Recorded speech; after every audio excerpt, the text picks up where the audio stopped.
we make decisions that prioritize presentism. We make decisions that prioritize right now, right? Or we make decisions that prioritize safety. And good investing requires us to make decisions that require 50 years from now and that prioritize a potential lack of safety. We're always moving through the world operating with these operating systems that serve us well in some respects, but serve us very poorly in an investment context, usually. Do you think money takes up more life space than it should? On this show, we discuss with and share stories from artists, authors, entrepreneurs, and advisors about how they mindfully minimize the time and energy spent thinking about money. Join your host, Jonathan Dio, and learn how to put money in its place and get more out of life.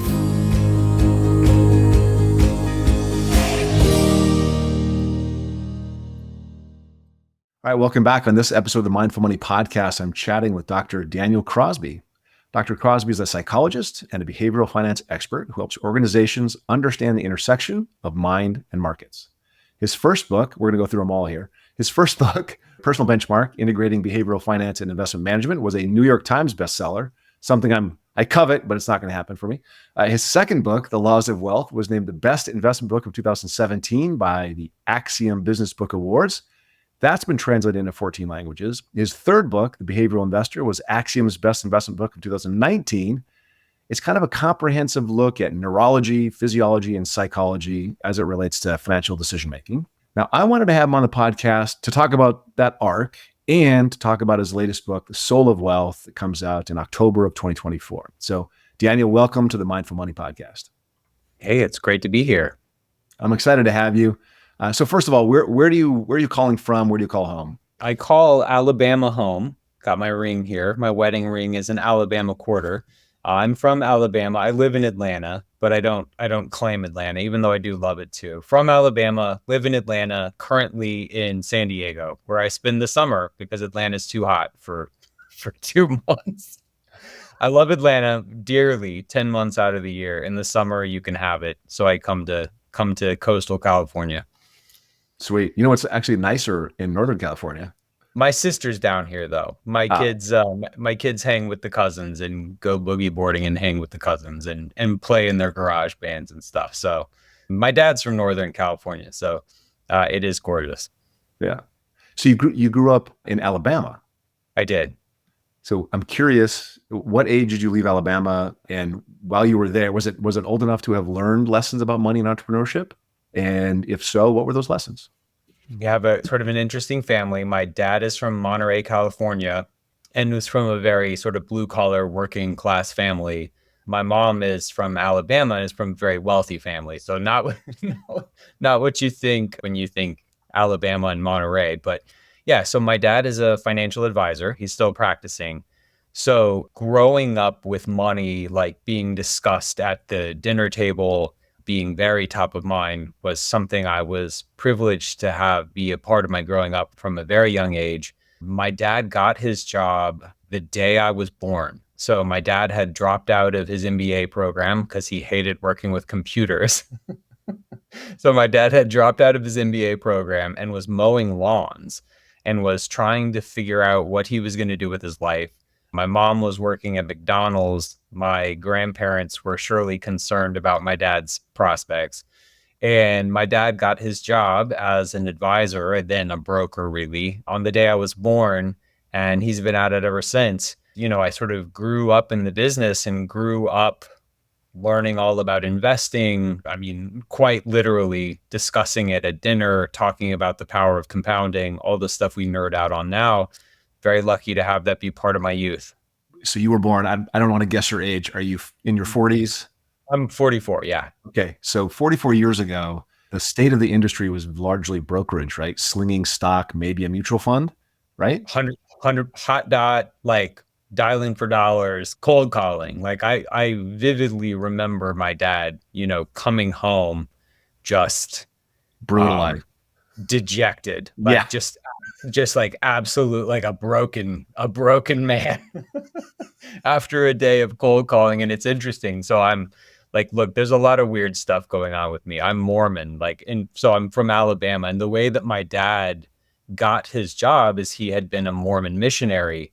And they were like, we don't think you're ready for rejection. Like you're too young. You're not ready for rejection. And he's like, buddy, let me tell you about rejection. Like Yeah. I've been knocking doors for 2 years. I'm very comfortable with rejection. And that was like kind of how he got his job. But man, I remember him coming home just beat up by I, not making any money, cold calling all day, getting the phone slammed on him. that's the first 5 years of my career on Wall Street as well. Like I did that 300 dials a day, contacting 10 people, everyone else getting, just getting shut down constantly. I totally, that's the most painful period of my life.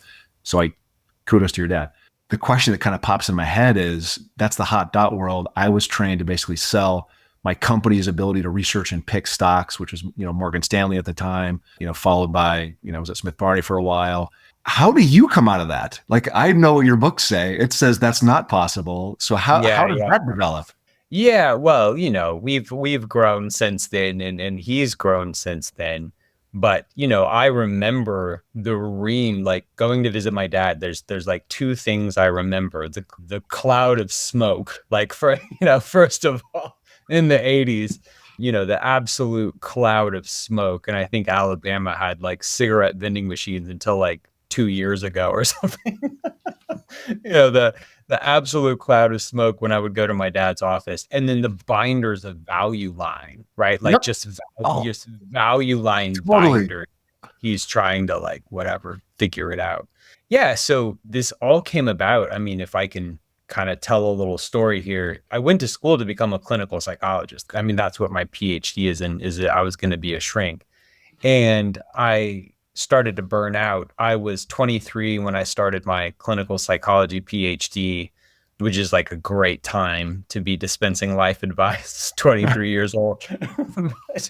but by the time I was finished, I was so beaten up by, seeing 40 people a week who were having the worst week of their lives and just going through unspeakable things. And I came to my dad and I said, look, I love psychology. I do. I love studying human behavior, but I don't think I love it in this capacity. Like, I don't love it in this context. And he said, look, there's a ton of psychology in my work. And I was like, what are you talking about? Because I had always viewed my dad as sort of primarily a salesperson, like what we would call an asset gatherer today. Primarily, he's a salesperson. And then secondarily, he's a stock picker. Like, that was sort of how I viewed his world. And my dad, this is however many years ago, 16, 17 years ago, my dad did not know the term behavioral economics or behavioral finance. Like he didn't go say, hey, go check out Kahneman and Tversky. He knew there was a lot of human behavior in his work. That simple acknowledgement on his part set me on a path to discover a lot of what has come to constitute my work in my books. And has your dad changed his practice to like include some of your work and some of this process, or does he doesn't still pick stocks, does he? No, my dad's great. Like my dad is a great advisor, and my dad is my biggest fan. And if you go in my dad's office, you're going to hear about me. So he's a great fan and a great believer in this stuff. So I want to look at the most recent works, but just before we do that, could you sort of describe for the audience the arc of your research and the writing that you've done? Because it's quite broad. Yeah. So I'll talk about my solo work. My first two books really came out of trying to answer very specific questions. I've long believed in this idea of a behavioral policy statement. We have investment policy statements where we sort of make a pact with the people we serve to say, hey, these are sort of the rules and the strictures by which I'm going to manage your wealth. Like, right, this is sort of my articles of faith, articles of moving forward. But they don't sign one in return. And like, we know that their choices are as material as our own. And so I've always believed in this sort of two-way street of saying like, okay, so here I, your advisor, will abide by these principles. You, the client, also have some rules and responsibilities, and here they are. So early in my career, I was introducing this concept to a group of advisors in one of my presentations, and somebody asked the question, like, I like this idea. What would yours look like? Sort of bullet point by bullet point, what would be the specifics of your behavioral policy statement? And I said, well, hey, let me get back to you. And then I wrote a book about it. So yeah, I mean, that's really what that book is. It's like this I believe of sort of behavioral finance for mom and pop investors. Like, what are the 10, 12 rules you need to follow that are going to get you 99% of the way there?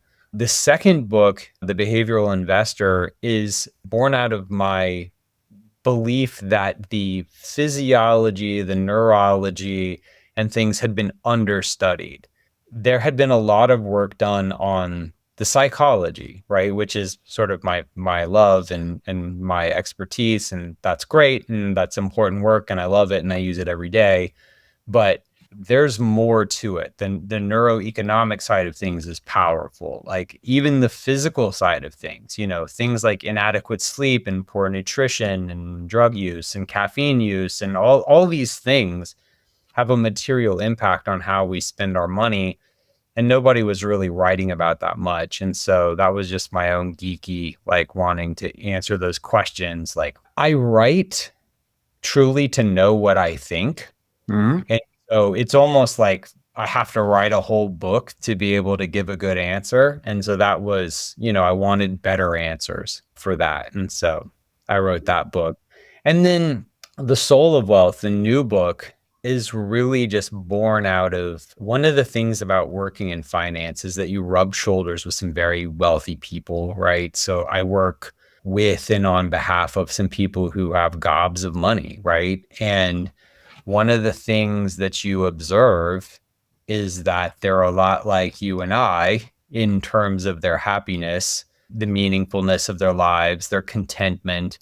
And some of them are quite happy and are using their wealth to great ends. And some of them are quite miserable and sort of inexplicably so, and kind of can't give up bad habits.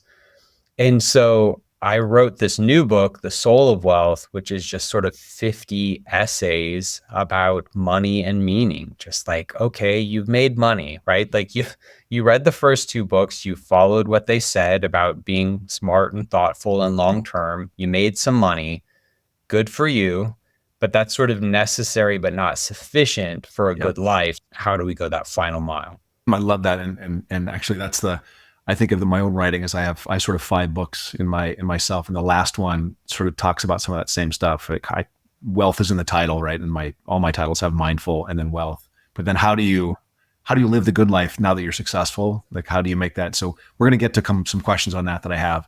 Just going back a second, in the intro we mentioned that you help organizations, and when I read your books, when I look at your books, it looks like they're really would be great for individual investors. So why in the intro and why in the stuff that you guys provided, you talk about helping organizations with mind and money matters, and the books seem to be focused on individuals? The first and the third book are definitely focused on individuals. The middle book is really sort of institutional. And, my job is institutional. Like I work with organizations kind of day to day in my job, but then, the people that I serve individuals. So it's more fun to write for mom and pop than it is to write for Goldman Sachs. Love you, Goldman Sachs. But yeah. Of course, right? Mom and pop can really appreciate it. Goldman Sachs, less appreciation. Goldman Sachs can pay you though. Yeah, that's true. That is the facts. I want to start by laying a little bit of groundwork. And I think you're going to agree that there are evolutionary influences that make us sort of limited in our decision making or fallible in our decision making. So you mentioned neurology, physiology, psychology. Could you sort of lay out, rather not the whole conversation, but at least some basics around the argument about our limitations? Why are we limited? Yeah, I mean, there's a couple of reasons. A lot of it is like, what are we optimized for? Many of the things that we sort of count as cognitive biases are just sort of human tendencies that serve us well in one domain and very poorly in another, right? So you think about, we haven't had a brain upgrade in nearly 250,000 years. I mean, we're wired for physical hardiness. And like, if you even look at just the human lifespan, if you compress human history down into a year, you get the pyramids on Christmas Day. You get the founding of this country laid on December 29th. And as of the founding of this country, the average life expectancy is 35. You've got 90% of the world living in abject poverty. So, like, many of the things that we're faced with today, the onslaught of ever-present media, abundance, enough money to do what you want, and like have some leisure, a long enough lifespan that you're just not clawing and scraping to not die of some weird disease. All of this has happened in sort of an evolutionary blink of an eye. And so we're wired for a time and place that could not be more different than the time and place we find ourselves in. And we're not wired to be happy. We're wired to not die. I mean, you sort of invoked this evolutionary perspective, and I think it's a good one. We're not wired to thrive. We're wired to pass on our genes. And so you look at something like, Daniel Kahneman's seminal finding prospect theory that says we're 2.5 times as upset about a loss as we are happy about a gain. Well, evolutionarily, that makes good sense, because if you have one really bad day, you're dead, right? So like dangerous stuff, bad stuff needs to be very, very sticky, right? Like, that has got to stick with you. Like, the mistakes that you make, the errors that you make, evolutionarily, it makes sense for them to be sticky, because if you do a dumb thing twice, it might kill you, like, 10,000 years ago. Well, today, you and I live pretty soft lives, right? But yet the one thumbs down on my YouTube video hurts a lot more than the 100 thumbs up feel good. That sucks. And so we're wired for immediacy. Markets require patience. We're wired for certainty. Markets require the ability to tolerate ambiguity. So we're just miswired for the moment that we find ourselves in. And I guess the good news is, in a few million years, maybe we'll come around. We'll get an upgrade. Maybe we'll be there. We'll get an upgrade. So that's how we're wired. How does that then show up in our decisions? It shows up in our decisions because I think going back to the safety thing, we make decisions that prioritize presentism. We make decisions that prioritize right now. Right? Or we make decisions that prioritize safety. And good investing requires us to make decisions that require 50 years from now, and that prioritize a potential lack of safety. And so, like, we're always moving through the world operating with these operating systems that serve us well in some respects, but serve us very poorly in an investment context, usually. Before this got brought into sort of behavioral economics, it was, behavioral psychology. So one thinks, or I see it in the world of behavioral economics and behavioral finance, but this came out of psychology, right? So this comes out of, or the whole conversation comes out of, the problems we have with our relationships, and the problems we have with our boss, and the problems we have, other things. What other areas besides finance? Well, I want to talk about finance, but what other areas besides finance does this really affect us? Our bad wiring. Yeah.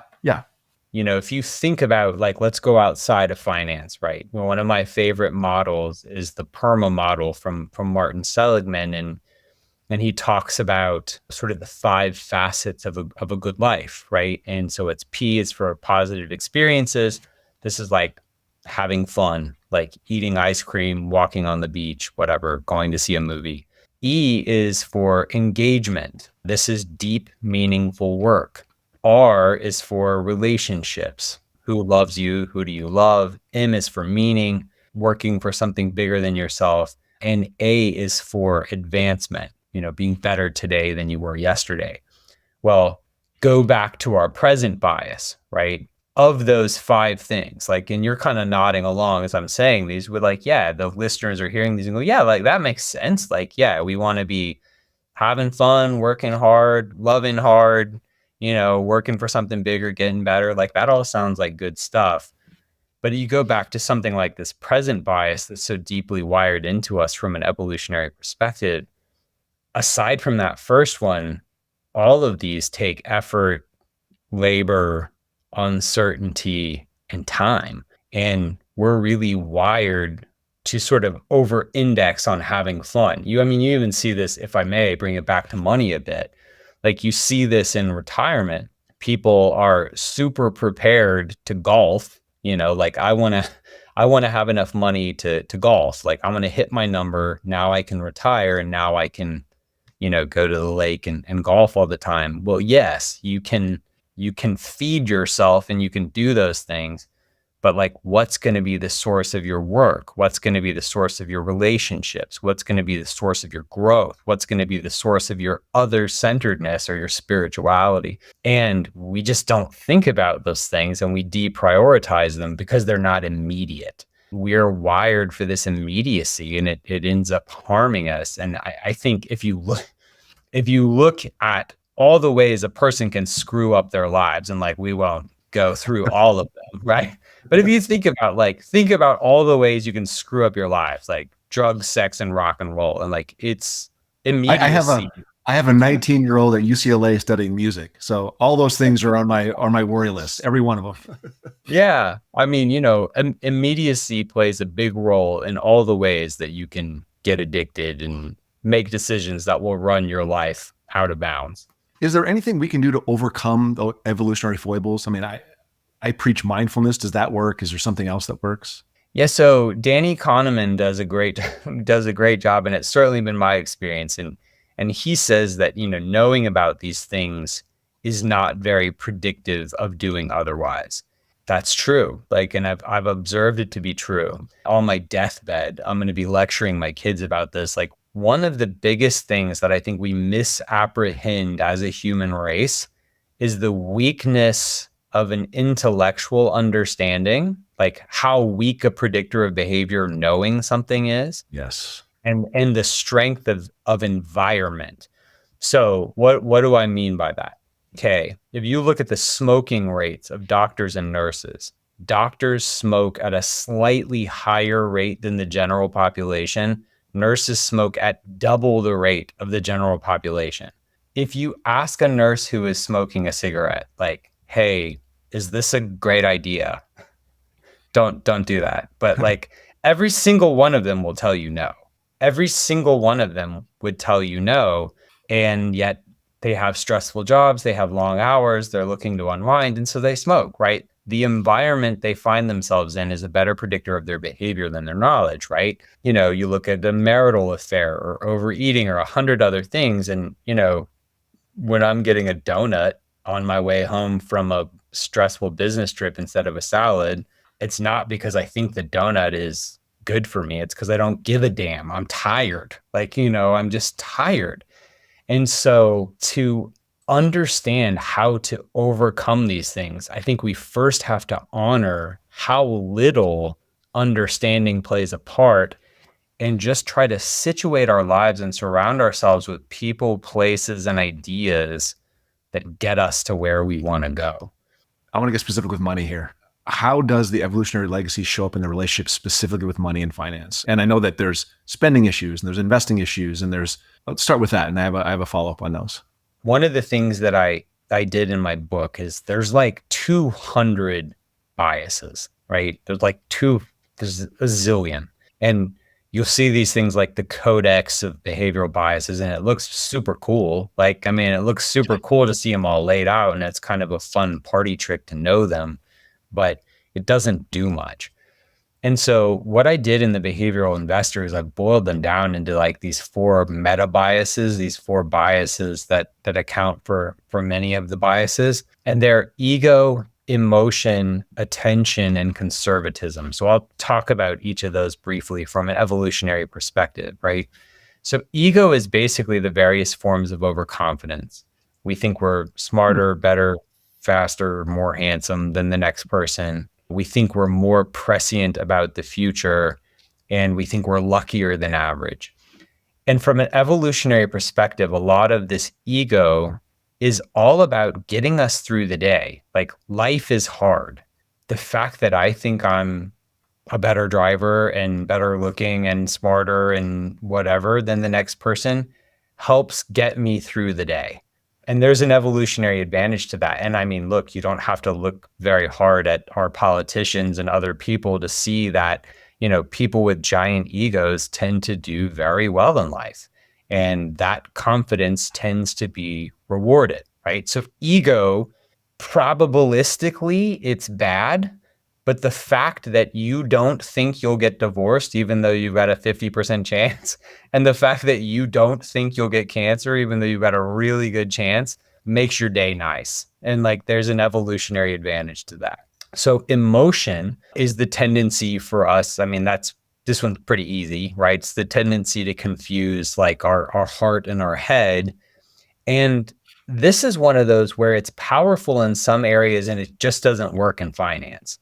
Every decision that you make is emotional. When you look at the people, we can study people who have, traumatic brain injuries and have the emotional processing centers of their brains damaged. And when you look at these people and you say, hey, what flavor of ice cream do you want? They're paralyzed, because even like the difference between chocolate, vanilla, strawberry has an emotional substrate to it that I don't think we commonly recognize. So I think, point number one is every decision is emotional. And it's just a shortcut, right? Emotions teach us, they help expedite decision making. And in certain contexts, they're super helpful. I can meet you for the first time. We can talk for 5 minutes before we hit record. And I can go, that's a good dude. Like, he's smart, he's affable, he's nice, like he's going to ask good questions.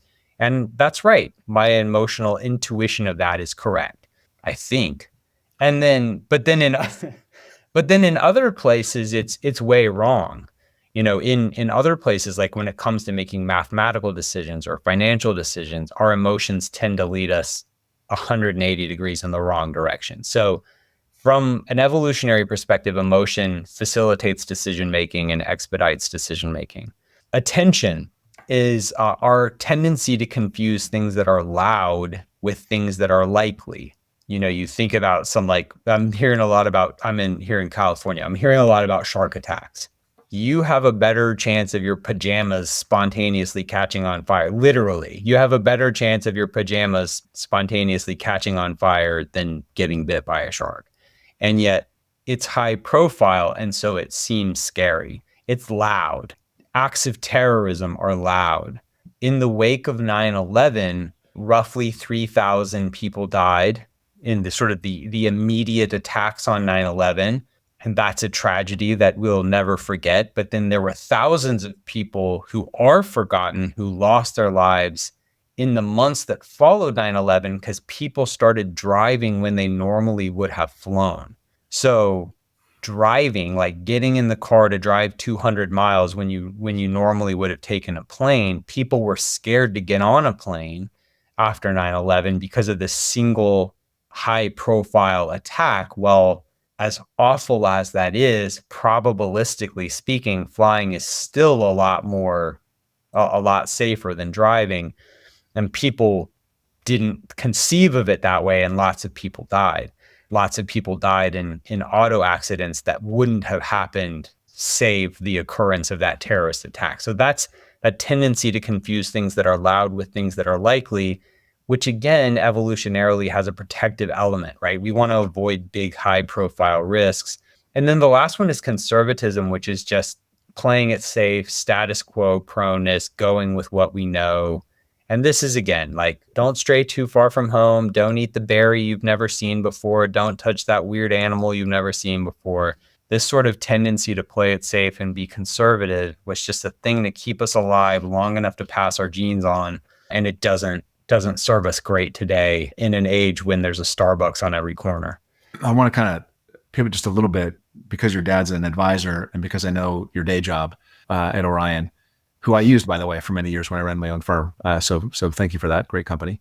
What is the real value of financial advice? I think when your dad started, and actually when I started, we thought our value was we'd pick better investments than the public, or maybe we had access to information that the public didn't have, 40 years ago, 30 years ago.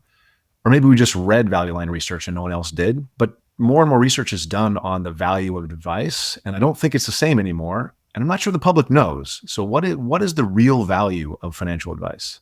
Yeah, this is chapter 2 of the Laws of Wealth, goes into this in some detail, but one of my favorite studies about this is a meta-analysis done by Merrill Lynch in 2016.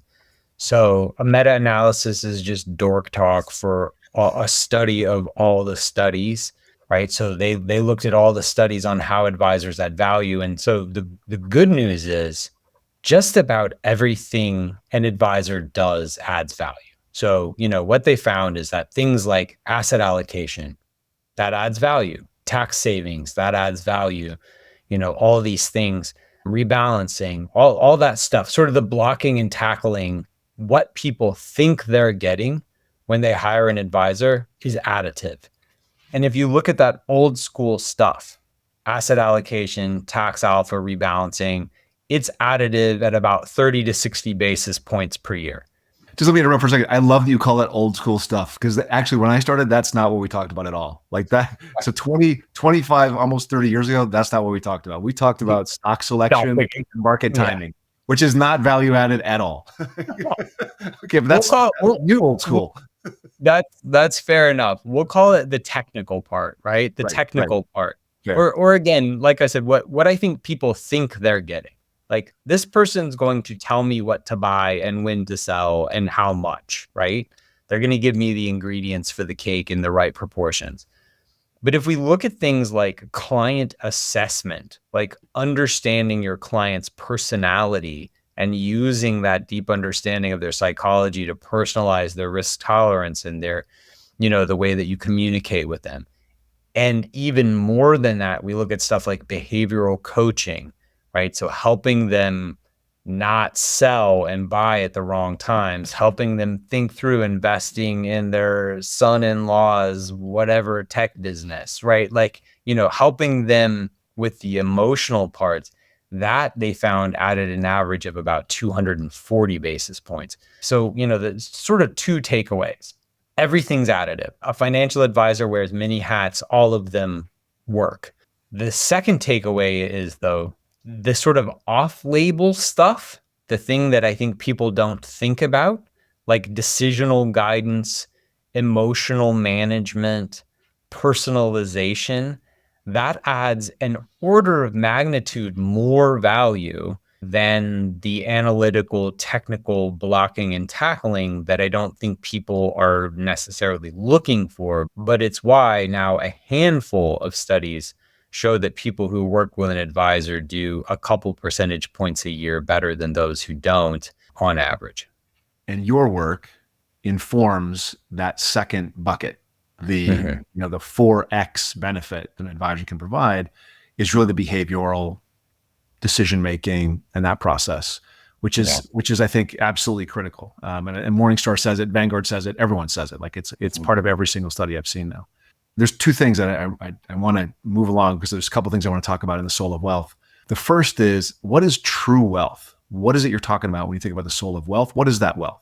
Yeah, well, I think one of the things you'll learn when you read the book is that it's a little bit individualized. For me, it has everything to do with freedom. Like, for me, the only thing, I'm just an obstinate person, I guess. But like, money's highest and best use is being able to say no to things I dislike and being able to say yes to things that I deeply like. And I think that that's true of many people. But I think, your mileage may vary and it'll be a little bit different for everyone else. But what it isn't is numbers on a page. The very first chapter is, talking about, each of the 50 chapters has sort of a historical anecdote. It sort of goes anecdote, data, application. And the first anecdote is about Alexander the Great. He had second richest person of all time by some measures. If you combine the 10 richest people in the world today, by even the most conservative estimate, he had 10 times as much wealth as the 10 richest people in the world today. And his buddy died and he came unglued, and that was it. That, like, he was undone by the loss of his best friend. I mean, you couldn't conceive of someone with more wealth, more power, or more prestige, and relationships undid him. And that's so human and that's so true of all of us. So, what it is going to vary, person to person, but what it isn't is a number. Yeah, not money. So I have this practice when I'm in a rough spot, maybe I had a bad week or a bad month. I go to the ATM and I pull out some larger bills. And next time I go to a coffee shop, I leave a $50 tip. Or I see there's two guys that I know that are in sort of my neighborhood that are homeless, that are there. I'll give them a larger bill, right? So, and then I feel good. And I think a lot of what you talk about is this idea, or it's not about money, but generosity. And this Buddhist concept of dana as it relates to human happiness and wealth levels.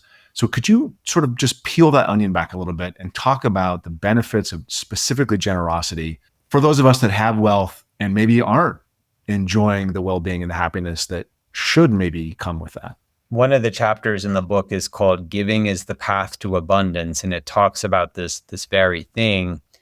And I'm going to not know word for word, and I don't want to mess up anybody's holy book. But, I talk about, I basically quote from every sort of major scripture and say, look, sort of every faith tradition has some sort of teaching that giving is the path to abundance. And even as you give, you'll be refilled.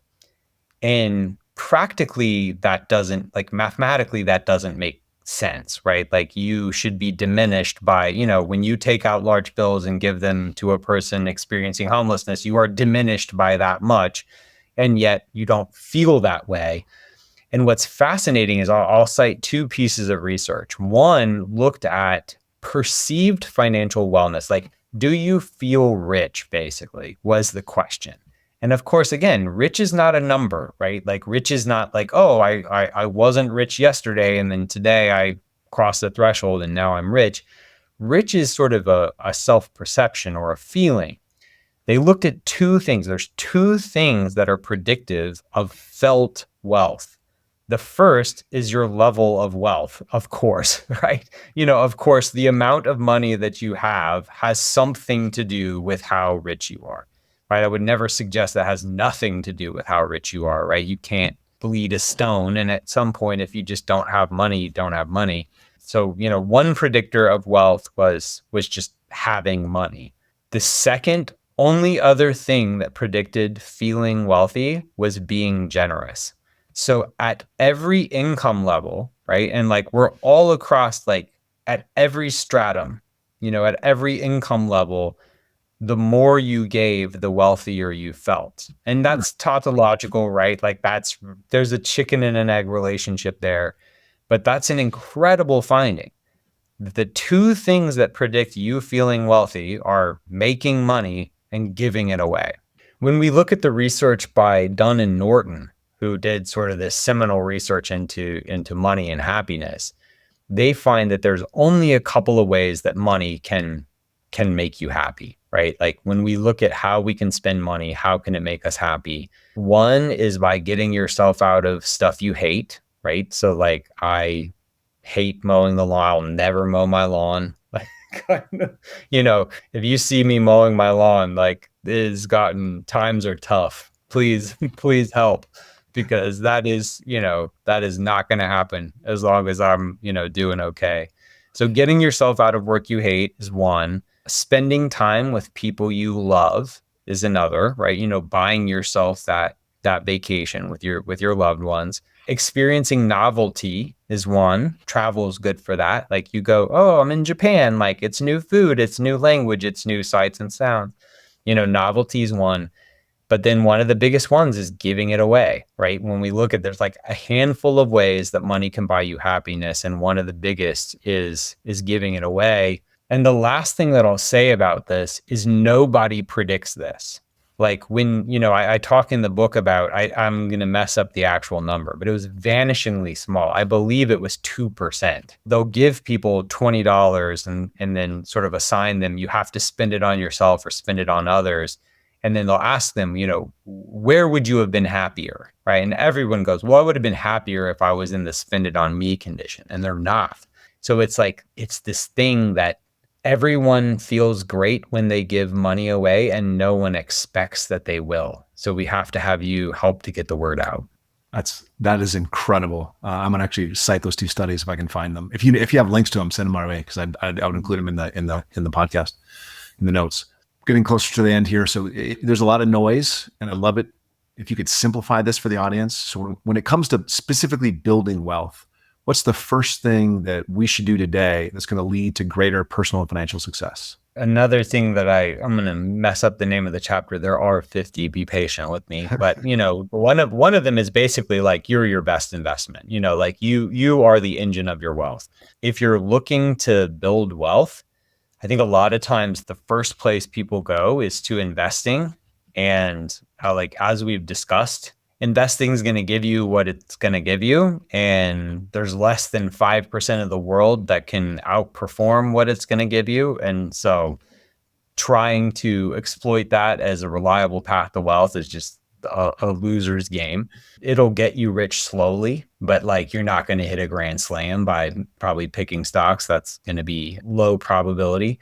The best thing you can do is improve the engine of your wealth, which is, between your ears, right? Like improve your skill set. I even talk in that chapter about stuff like people who go to therapy make substantially more money than people who don't. Even getting your mental house in order, getting your stress under control. People who work out make more money than those who don't. People who have a mentor in their life make way more than people who don't. So it's not always going back to school, even though I do love school, but it could be something like getting in shape, getting a mentor, going to therapy. Just fine tuning that personal engine is by far and away the most powerful thing you can do. Just confirmation, 20 something years ago, I hired my coach and I started losing. I weighed 290 pounds. I went online one night and I got P90X and I did it like religion for 3 years, got down to 215, right? So lost 85 pounds, had a coach. I did those two things in a 1 year period, changed my life. Have a mentor, got my fitness in order, changed my life. Absolutely true. Absolutely true. It works like magic if you just do it. That's one thing to do. What's one thing that maybe we've been sold on or we're doing because it's habit that we should just stop doing? That one's harder. That's a good question. What's one thing that is not as well, I kind of talked about it, like trying to hit grand slams in the market. I'll share a piece of data to back that up that I really love. This is from the Laws of Wealth. They looked at the lost decade in US stocks. So from 2000 to 2010, if you bought and held the index, you lost money, which sucks. That's brutal. You can scarcely find another time in US history where you could be that patient and lose money. And yet you did. And so over that time, the best performing fund during that time was a focused equity fund that averaged 18.5% a year when the index averaged slightly negative. Absolutely bonkers performance. You would have doubled your money every couple years. The average investor in that fund lost money because what they did is it would run up, everyone would hear about it, they would pile those dollars in, it would mean revert, they would go, that was dumb, they would jump out, it would go up, they'd pile back in. So even if you can pick, I won't name specific securities to stay out of trouble with my compliance department, but if you think about high profile, high flying securities that are present in our lives today, there are certainly people who have There's 5 of them. Yeah. Not naming names. Yeah.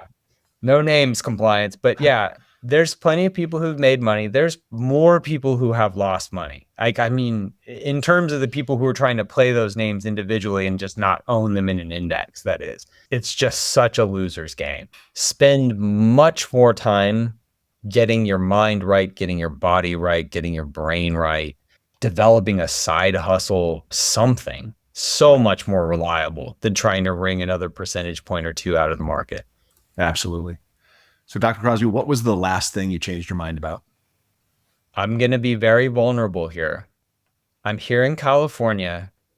I have long been an In-N-Out sucks guy. And the fries are still terrible. The fries are still a nightmare. But the burgers for the price, unbeatable. I'm going tonight. In-N-Out, I owe you an apology. I've thought it was overrated. It's very good. And it fits my macros. I just lost 40 pounds myself. So I'm watching my calories, watching my macros. And those hamburgers if you don't get the sauce on them, they're tasty and they'll fit your macros. So In-N-Out, maybe not the high profile thing you were looking for, but I do like In-N-Out now. I love In-N-Out. That's great. That's always just something I want to see what people come up with. So it's just great. Good answer. Good answer. So tell people how to connect with you. Super active on LinkedIn, Daniel Crosby, PhD, Twitter @Daniel Crosby, and go get the book, The Soul of Wealth. Definitely. Thanks for being on, Daniel. I appreciate your time. Thanks for listening. Full show notes for each episode, which includes a summary, key takeaways, quotes, and any resources mentioned, are available at mindful.money. Be sure to follow and subscribe wherever you listen to your favorite podcasts. And if you're enjoying the content and getting value from these episodes, please leave us a rating and review at ratethispodcast.com/mindfulmoney. We'll be sure to read those out on future episodes.